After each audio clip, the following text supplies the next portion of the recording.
Subsidy ఇచ్చినారు. ఈ మధ్యకాలంలో మనకు అర్థమయ్యేది ఏమంటే కేవలం 19 మండలాలతో జిల్లా ఏర్పాటు చేస్తామని వాళ్ళు చెప్తున్నారు. మన వాళ్ళు కూడా 19 మండలాలతో జిల్లా ఉంచాలని అడుగుతున్నారు.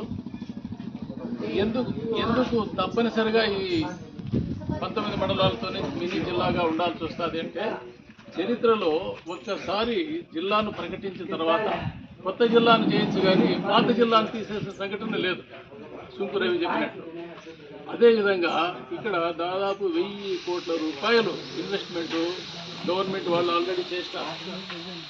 ఈ ఇన్ఫ్రాస్ట్రక్చరు తర్వాత కలెక్టివ్ రెస్పాన్సిబిలిటీ అనేది సంఘంలో హోటళ్ళు అయితేనేమి, తర్వాత లాడ్జెస్ అయితేనేమి, రియల్ ఎస్టేట్ అయితేనేమి, ఇవన్నీ కూడా ఎక్కువ దాదాపు 1000 crores of rupees ఇన్వెస్ట్మెంట్ జరిగింది.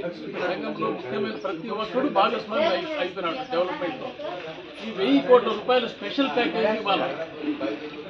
జిల్లాను మార్చినట్లయితే 1000 crores స్పెషల్ ప్యాకేజ్ ఇవ్వాలి. లేదా మెడికల్ కాలేజ్ మదనపల్లికి జిల్లాను మదనపల్లికి ఇచ్చేసినారు. 2 రకాలుగా మనము బాధితులుగా చెప్పుకోవచ్చు. కాబట్టి 1000 crores జిల్లా లేకపోతే స్పెషల్ ప్యాకేజ్. తర్వాత గ్రేడ్ 1 మున్సిపాలిటీ ఇచ్చి జిల్లా చేసి